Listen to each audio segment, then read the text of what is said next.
Welcome to the Cheating and Love Tales channel. You understood late. She once said love like it was a casual handoff of breath, unanchored to me, almost like she was speaking for another man. I remember that day in our kitchen, sunlight beaming through the window, her lips shaping the word with an odd carelessness. She set down her mug, smiled at something on her phone, and whispered love as if she were testing the sound. It was a strange moment that twisted in my gut, though I dismissed it, told myself I was imagining things. Back then, I gave Julia the benefit of every doubt. Always believed her, always wanted to. I realize now my acceptance was the first crack in a dam that should have held firm. I knew something was off long before the worst began, but I said nothing. Kept it to myself, because that's what men like me do, right? We bury suspicions under chores, under mortgage payments, under the humdrum of daily life. No drama, no fuss. Keep the peace, but peace was a facade, and that facade was about to collapse. We were living in Denver, in a 2-story suburban house with a neat lawn, a swing set in the backyard. My wife, Julia, taught second graders at a local elementary school, and I managed operations at a logistics firm. We had a son, 9 years old. I'd come home tired, wanting a quiet evening with them. Some nights, she'd be grading papers at the dining table, and I'd see her phone light up with messages. She'd angle the screen away if I walked too close. Other times, I'd find her lost in thought, that phone clutched to her chest like it contained secret confessions. I knew her passcode, had to, in case of emergencies, but something in me hesitated to pry. I wanted to trust her. Then came the morning my son asked the question, "Dad, why are my eyes brown, and yours are gray? Mom's are gray too." He was standing there, all innocence and curiosity, while I felt the air in my lungs vanish. I paused, forcing a shrug. "Genes are complicated," I said. I tried to muster a reassuring grin. But the seed of doubt took root. I'd seen pictures of my father, my mother, everyone on both sides.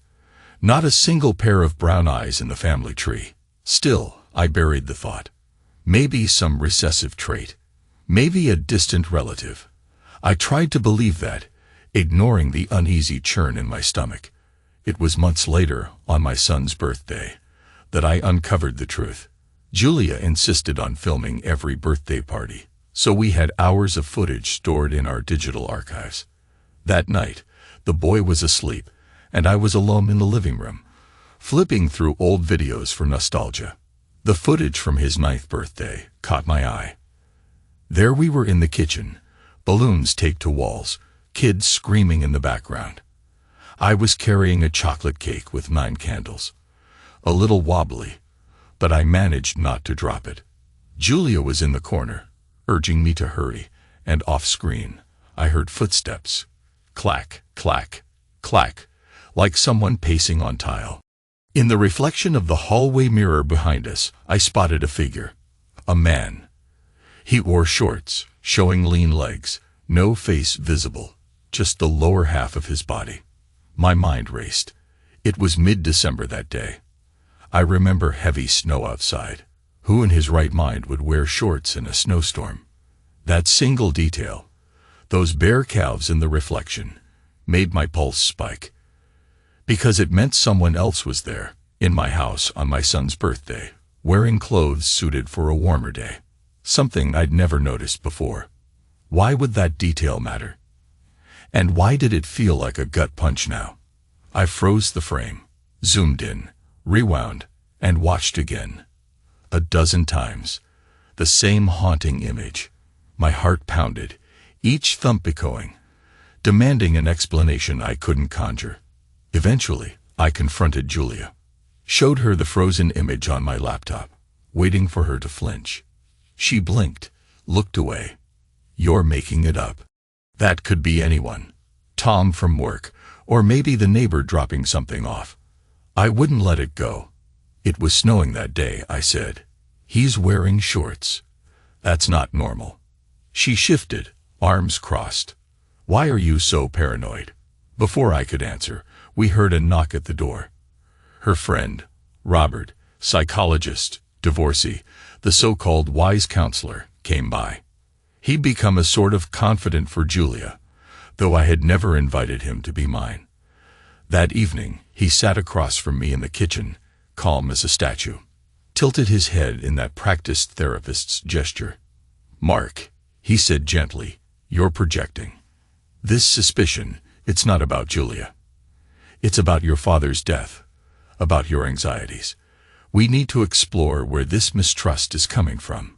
He had the nerve to turn my pain into a neat bullet point on a therapy chart. My fists clenched under the table, but I swallowed the urge to snap. I got up, nodding like I'd consider his advice, and retreated to the living room. For weeks, they insisted I was overreacting. Julia changed the subject whenever I brought up that video. Robert suggested therapy sessions, which I declined. I was too tired, too restless.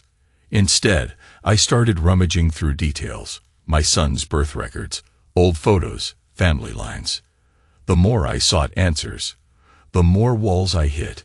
The one conclusive step, a DNA test. The day I mailed it, my hands shook. Fear, guilt, anger. What if my doubts were wrong? What if they were right? The envelope arrived on a Friday. I waited until midnight, alone in my car, to open it. It felt safer that way, removed from the house. Streetlights cast a dim glow over the dashboard. I read the results once, twice, 3 times. My vision blurred. My son was not mine. There was no paternal match. The last vestige of my illusions shattered in that tight, claustrophobic car. I stared at the steering wheel, my teeth grinding until my jaw hurt. The test page crumpled in my fist. Sometimes, the truth is so loud it's deafening. I didn't cry. I just listened to the sound of my own ragged breathing. Julia was asleep when I crept back inside. I crawled into bed without a word. That was the first night I realized I'd never truly sleep again in that house. Morning arrived like a too bright torch, revealing the same old routines. Coffee brewing, the dog whining for a walk. Julia carried on as if everything was normal. I said nothing about the results. We were a husband and wife, both lying through our teeth, bound by a single secret that would tear us apart. I found the proof of her affair a few days later. I was grabbing fresh towels from the linen closet when something nudged my foot. A small black notebook hidden under a stack of folded sheets. On its cover, a gold-embossed name, Dr. R. Miller. Roberts. My stomach lurched. He must have left it here, or Julia must have stashed it. I flipped it open, scanning the scribbles. It was a personal journal, not patient notes. Tiny fragments of paragraphs, some talk of guilt, longing. The name Julia scrawled repeatedly in the margins. The rest was coded or abbreviated, but I caught enough references to know they had been physically intimate, apparently more than once, in my own home. My pulse hammered. I flipped the pages too fast, some ripping under my grip. My face grew hot, breath short. The scenes they shared played in my imagination, an unwanted reel of disloyalty. Julia's laughter, her murmured endearments. Robert leaning over her, their bodies entwined. I slammed the notebook shut. Her voice echoed in my head. Love. She'd said it so lightly. Now I understood the context. That word was never for me. She'd used it on phone calls, in text messages, in stolen glances I was too blind to see. The thought roiled in my chest. I felt caged by my own sense of betrayal.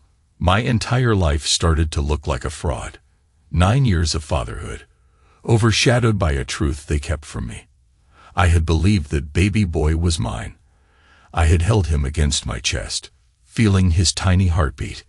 And all along, Robert was the real father, or close enough to be a suspect. My fists tightened around that notebook, knuckles going white. That was the moment something inside me cracked wide open. I heard the front door. Julia's voice carried from the hallway.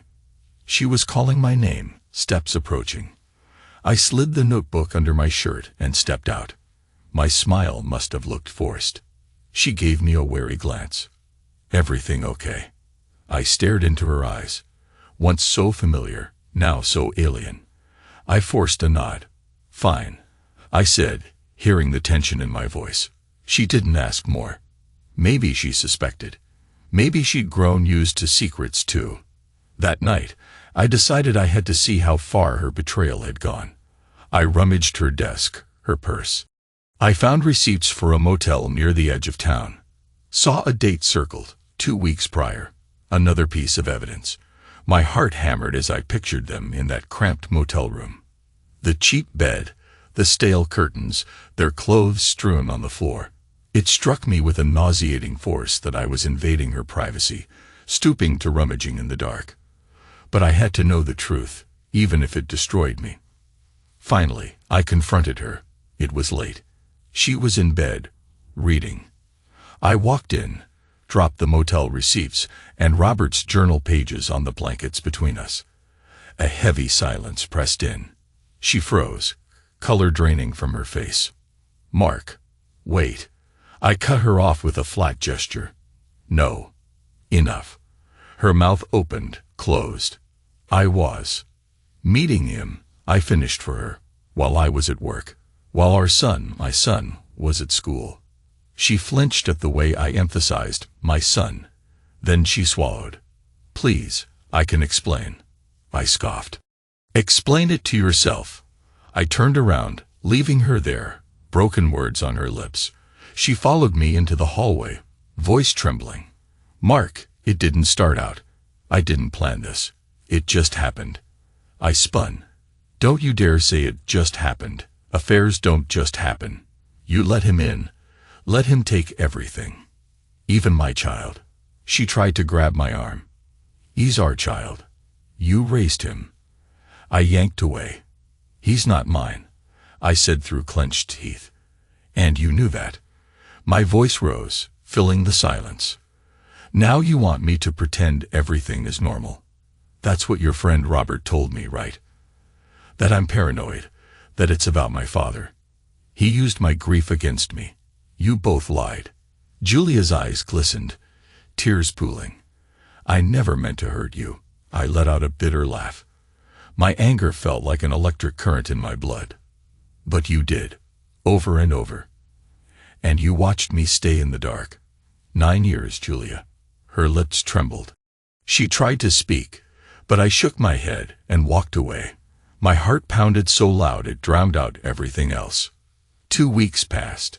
I said nothing more about the affair. She tried to apologize, tried to have heartful talks, but I shut her out. We slept in the same bed, though it felt like lying on opposite continents. I'd hear her muffled sobs at night. I'd stare at the ceiling. My chest felt heavy, like a weight pressed down on it. I loved that boy. He might not share my blood, but he was my son in every sense that mattered, or so I used to believe. Now I couldn't look him in the eye without feeling a quake of sorrow and fury. Robert tried to reach out. He even showed up at my office building, cornering me in the parking lot. "Mark, can we talk? Man to man. Let's sort this out." I kept my hands at my sides. The desire to swing at him flared like a flash of lightning, but I held back. "You sorted it out the moment you crawled into my bed behind my back. You're not a friend. You're a parasite." He had the nerve to tilt his head again, as if analyzing me. "You're angry. I understand." I stepped closer, voice dropping to a growl. "Don't tell me you understand. You have no idea what you've broken." His expression faltered. For a second, I saw fear, or maybe remorse. Then he squared his shoulders. I never intended it to go so far. Julia was lonely. I lunged forward, forcing him to step back. "You say one more word, I'll break your jaw." My threat was real, searing my throat. He must have believed me, because he backed away slowly. "You need help, Mark," he murmured, but I heard the panic in his tone. "This anger will eat you alive." He left. I stood there with clenched fists and short breaths, adrenaline coursing through me. Right then, I realized raw violence wasn't the answer. A quick punch might relieve some tension, but the deeper betrayal would remain. And Robert was right about one thing. My anger could consume me if I let it. I'd spent my entire adult life building a stable existence, only to have it shredded by infidelity. But maybe revenge wasn't about punching or yelling. Maybe it was about reclaiming my life, setting myself free from their lies. That night, after Julia and our son had gone to bed, I made my decision. I opened the closet, pulled out a small suitcase. I packed methodically. Shirts, pants, my best jacket, a few photos of my parents. I carefully removed the wedding ring from my finger, stared at the imprint it left on my skin. That groove felt so permanent. Yet it was nothing. Just a ring. Just a circle that now meant betrayal. I placed it on her bedside table. Julia stirred. Her eyes flickered open. "Mark," she whispered, "what are you doing?" I slid the suitcase off the bed. "Leaving." She sat up, switched on the lamp.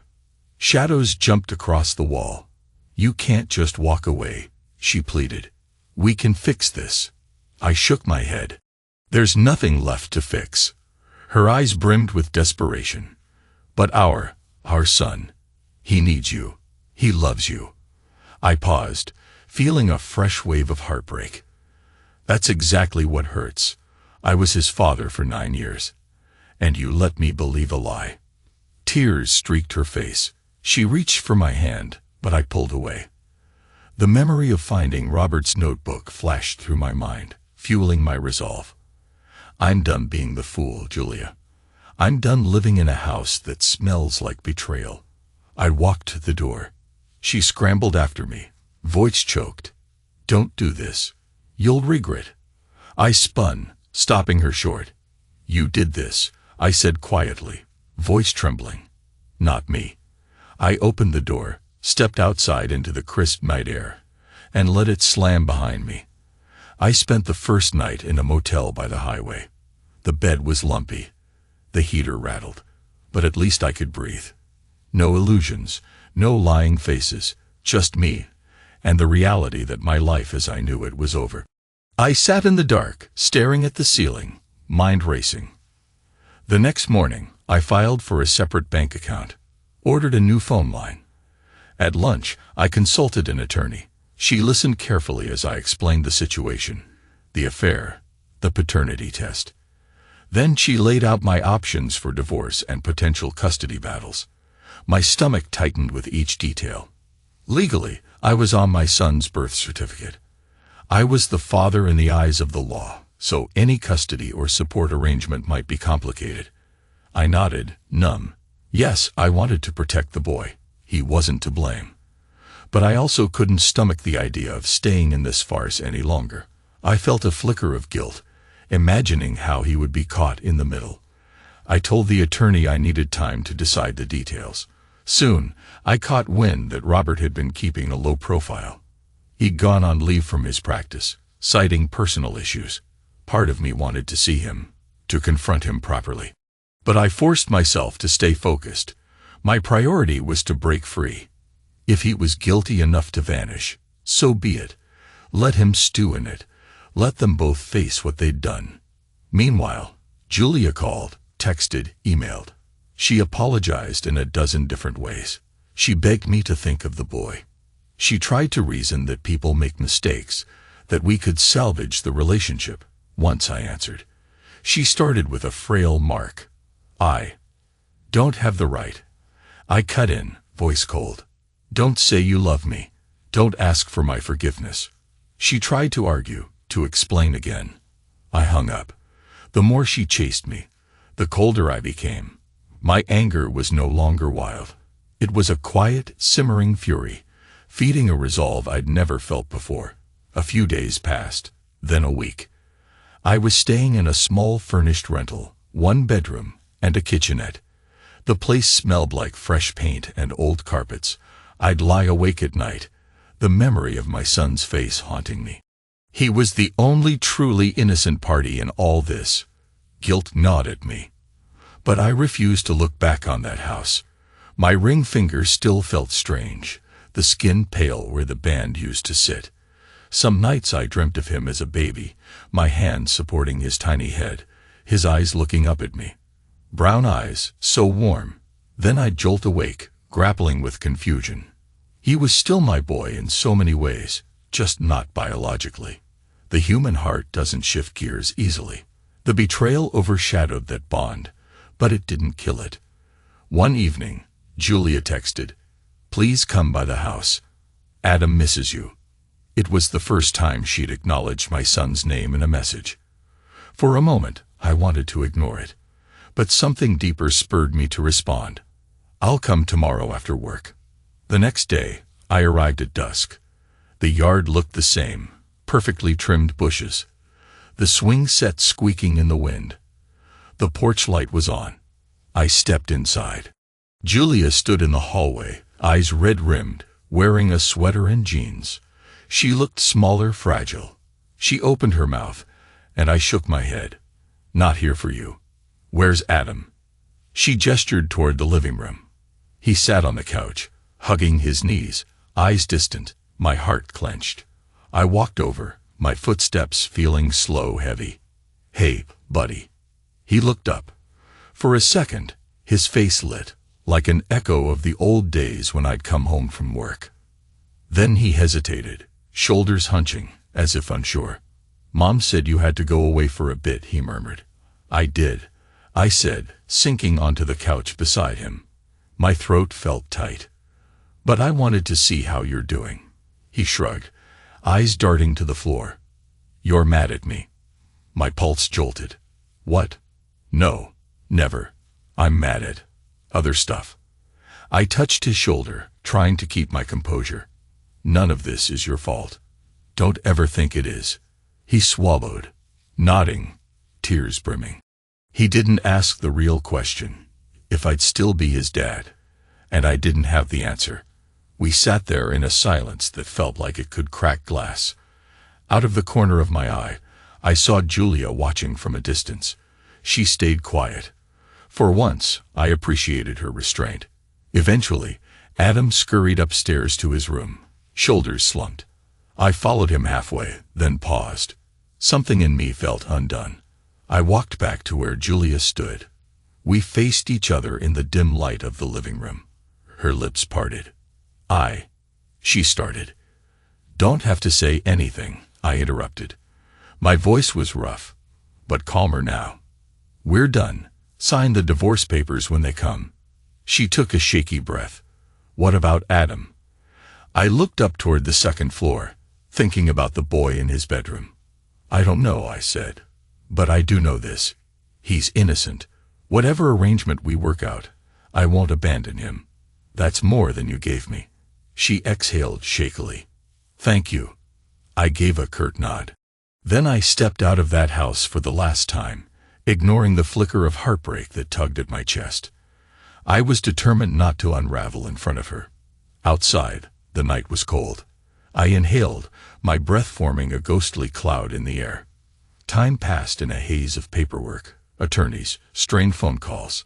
My mother, back in Boston, kept asking why I sounded so distant. I didn't want to explain. Eventually, I told her enough to confirm that I was leaving Julia, that there had been betrayal. Mom's voice trembled, but she didn't pry. She offered me a place to stay if I needed it. I said maybe I'd return to Boston. Start fresh. One afternoon, as I was leaving work, I saw Robert leaning against my car. He looked haggard, unshaven, as though guilt had carved new lines in his face. My anger flared instantly, but I forced myself to remain outwardly cool. He raised a hand in peace. "Mark, I just want to talk." I didn't budge. "Talk." He exhaled. "Julia told me you moved out. That you planned to divorce." I wanted to say, "I'm sorry." I stared at him, words piling in my throat. But I said nothing, waiting. He shifted, eyes flicking away. "I never wanted to ruin your family. Julia and it was a mistake. But you raised Adam. Doesn't that mean anything?" I laughed softly, bitterly. "Means everything. Which is why your existence has no place in my life." I brushed past him to open the driver's door. He touched my shoulder. "You can't ignore me forever." I'm Adam's biological father, most likely. I want to be. I whirled, slamming the door shut. Don't you dare say you want to be in his life now. You had 9 years to speak up. My voice rose to a snarl. You hid like a coward. He bristled. Julia wasn't sure whose child he was. She was too scared to find out. I told her we should keep quiet. I admitted. But that was years ago. Years? I barked a humorless laugh. You waltz in and out, using me as your scapegoat. The stable husband, never suspecting a thing. Enough. He winced. I'm sorry. Truly. He tried to stand firm, but I could see his composure fraying. If it helps, I'm resigning from my practice here. I'm moving out of state. I inhaled. A swirl of conflicting feelings battered me. Rage, relief, something akin to pity. Fine, I said at last. Run away. But don't come back. And never contact me again. He gave a stiff nod. His eyes glinted with regret or fear. I couldn't tell. Then he walked off into the parking lot. I stared after him, unsettled, until he disappeared behind rows of cars. I climbed into my own car, exhaling. That confrontation felt like a final purge of the man who'd cracked open my marriage. Perhaps it was the closest thing to closure I'd get from him. The divorce hearing was swift. Julia's lawyer tried to push for a settlement that recognized my paternal role in Adam's life, despite the DNA test. My lawyer pointed out that I had the right to disclaim paternity, given the fraud. But I refused to disclaim Adam. I refused to be that cruel. I wanted the possibility of seeing him, if he still wanted to see me. The judge recognized the complexity and recommended a private agreement. In the end, Julia and I settled quietly. She got the house. I had no attachment to it anymore. We kept joint guardianship options for Adam, an unusual arrangement given the circumstances, but one the court allowed since I was legally on the birth certificate. She was subdued throughout. No tantrums, no protests. Just heartbreak etched in every line of her face. After the hearing, we stood in the corridor, the fluorescent lights buzzing overhead. She approached, eyes rimmed with tears. "Thank you," she whispered, "for not walking away from Adam." I said nothing, just studied her for a moment, remembering the woman I married. The betrayal was still a raw wound, and yet the love I once felt flickered like a ghost. Now it was replaced by a hollow acceptance. "I won't punish the boy for your sins," I said quietly. She opened her mouth, as if to say something else, maybe apologize again. I turned and left before I had to hear it. My revenge, if that's what to call it, was to let her live in the shadows of her own guilt. I took no violent action, no savage retribution. I simply removed my presence, the safety net she'd once leaned on. If that was cruelty, it was a cruelty I felt justified in delivering. Months slipped by. I moved into a modest apartment closer to the city. 1 bedroom, an open floor plan, an old recliner in the living area. I tried to find a semblance of normalcy. Work was the same grind. Logistics never sleep. Day by day, I felt the anger recede. In its wake, a hollow sense of loss. Some nights, I'd stare out the window at the city lights, wondering if I was free now or just adrift. The memory of my father's passing weighed on me. He always believed in stability, in forging your own path. If he were alive, maybe he'd offer comfort, or maybe he'd be ashamed that I'd let my marriage disintegrate. Hard to say. I had no illusions about his approval anymore. Adam visited once a week. Julia would drive him over, drop him off, then pick him up later. She and I barely spoke, just nods in the doorway, eyes averted. Meanwhile, Adam seemed uncertain how to act around me in this cramped new apartment with no pictures on the walls, no yard to run in. But he'd sit on the couch with me, watch whatever sports game I had on. We'd order pizza or Chinese. He'd sometimes ask, "Dad, can I still call you Dad?" And I'd nod, my throat too tight for words. That was the only time I felt something akin to peace. One evening, while sorting through old boxes, I found a family photo from Adam's first birthday. I was holding him aloft, my face glowing with paternal pride. Julia stood close, her hand on my shoulder. In that photo, her gaze was on me, not the camera. She looked content, maybe even in love. My chest clenched. I slid the photo into a drawer, forced myself not to dwell on what might have been. The final confrontation with Julia happened 6 months later. Not a fight, but a quietly charged encounter.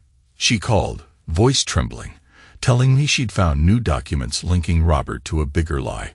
Apparently he'd fathered another child years ago, also kept it hidden. She told me this like it was an earthquake that explained everything. I listened in silence, feeling no surprise. Then she said, I realize I was manipulated. I'm so sorry.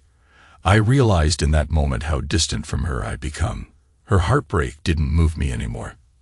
I felt a twinge of pity, but that was all.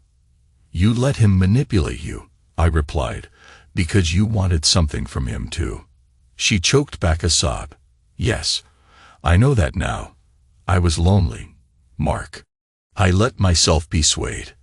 I just wanted to hear you say you forgive me. That's all.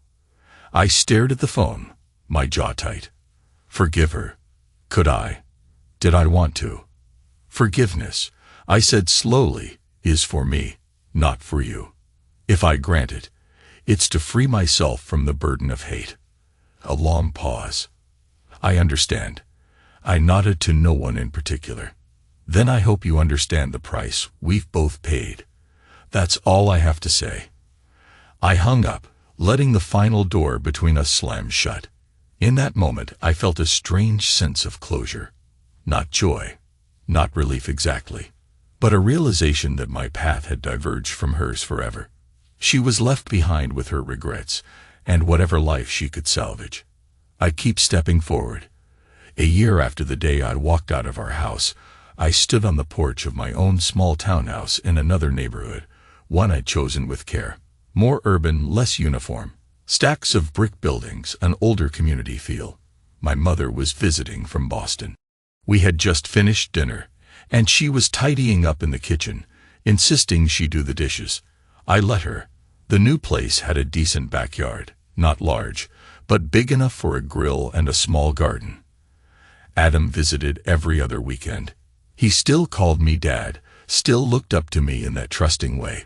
We didn't talk about the past. I kept it simple, direct. There was no point in burdening him with adult grievances. Perhaps in the future, he'd want the full story. Maybe we'd talk about it. But not now. He was still a kid, deserving some innocence. I remember that afternoon well. The sky was overcast, a light drizzle tapping the roof. I stood on the porch, watching the raindrops gather in puddles. My mind drifted back to the day I discovered everything. The DNA test, the reflection in the video, the black notebook. The anguish was vivid, but it didn't own me anymore. I felt no craving for vengeance, no urge to hurt Julia or Robert. What I'd done, walking away, was enough. My mother peeked out the door. You okay, son? Her tone was gentle. I offered a small nod. Yeah, just thinking. She slipped onto the porch, stood next to me. We listened to the rain in easy silence. At length, she said, You've been through a war, Mark, but you're still standing. I exhaled slowly. Sometimes I wonder if I made the right choice. She put a hand on my shoulder. You did what you had to do. I'm proud you didn't let hate define you. I let my eyes trace the wet gleam of the porch steps. Maybe I'm free now. Maybe that's all the revenge I needed, to stop being her pain and start being my own man again. She squeezed my arm. We said nothing more, just listened to the rain. Later that year, I decided to leave my job. I took a new position in a smaller firm, more flexible hours. It paid a bit less, but I felt like the trade was worth it. I wanted time to rediscover who I was without the weight of betrayal. I dove into side projects, fixing up an old Mustang, reading dusty philosophy books, even volunteering at a local youth center on weekends. Strange how a life can shift so drastically. Maybe that's how men like me cope. We build a new routine, forging forward one day at a time. Julia called occasionally with updates on Adam. I kept the conversations brief, polite. I saw him regularly, and I made sure he had what he needed: football gear, new school clothes, books. We even went on a short fishing trip in the mountains, just the two of us. He caught a tiny trout, the look on his face shining as bright as the sun. For a moment, I forgot about biology and DNA. This was my boy, the one I taught to ride a bike, the one who'd fallen asleep on my shoulder as a toddler. Betrayal didn't erase those memories, but it changed the context, made them bittersweet. One night, I parked outside Julia's house to drop Adam off. She waited at the door, arms folded against the cold. When he headed inside, she and I made eye contact. I noticed lines of sorrow etched around her eyes, her posture slumped. She opened her mouth as if to say something, but I gave a small shake of my head and drove off. That was the last time I saw her in person. She respected the distance, or maybe she was too consumed by regret. Either way, I felt the final cord between us snap quietly. Now, almost 2 years after that devastating discovery, I sit at my townhouse table, typing these words. My coffee grows cold, half forgotten. Outside, the sun is dipping below the horizon, painting the sky in fiery streaks of red and orange. The dog, a stray I adopted, dozes at my feet. I still catch glimpses of the old heartbreak sometimes, certain songs, certain birthdays. But the feeling is different now, more like a scar than an open wound. It's remarkable how deeply one betrayal can slice, how thoroughly it can reshape a life. I learned that revenge doesn't always require carnage. Sometimes it's an act of liberation. You step away from the lies. You let your absence ring louder than any fist. You become the quiet echo they can't outrun. In the end, I chose not to destroy her or Robert, though I could have hurled legal, financial, or emotional assaults. Instead, I unplugged myself from her world, left them to face their truths. The greatest punishment, ironically, was letting them sit in the dark without me. They lost something they'd taken for granted, my presence, my loyalty. And I gained something invaluable. Freedom. Yes, I still ache for the child I once thought was mine, unconditionally. But maybe real love for a child doesn't vanish just because a test says there's no shared blood. We'll carve out our own shape of a father-son bond, on our own terms. I won't cling to illusions. Maybe that's what it means to be a man, to keep your word to a child even when the world breaks around you. I owe him that much, if not more. Sometimes I revisit that moment in the car, where I opened the DNA test results. The quiet hum of the street lamp overhead. How it felt like the end of everything. But it wasn't. It was the beginning of a new path. A painful one, sure, but also a path that forced me to define myself beyond the lies. If I dwell too long on the betrayal, my anger stirs. But I remind myself it's done. I survived. And in surviving, I found a piece of clarity I never had before. I am more than the man who was betrayed. I am the man who refused to keep living in that betrayal's shadow. So here I am, the night settling in around me. The dog rouses, stretches. In an hour or so, I'll head to bed. Tomorrow, work begins again. Another day in a quiet, stable routine. Maybe I'll see Adam this weekend. Maybe we'll catch a baseball game, cheer on our team, share a bag of peanuts for old time's sake. We'll laugh, and I'll feel that warm pang of fatherhood, no matter what biology says. Let that be my legacy, loving that boy in my own way, free from the chains of his mother's deceit. I suppose if there's any final note, it's this: you can't rewrite the past. And if you're searching for a neat moral, maybe you won't find one in my story. Infidelity is ugly, heartbreak is real, and vengeance might tempt you to become something you're not. But sometimes the strongest revenge is to simply walk away, letting them taste the absence of your presence. Because revenge isn't a final reckoning, it's an act of personal liberation. And I, for one, refuse to stay shackled to their lies anymore.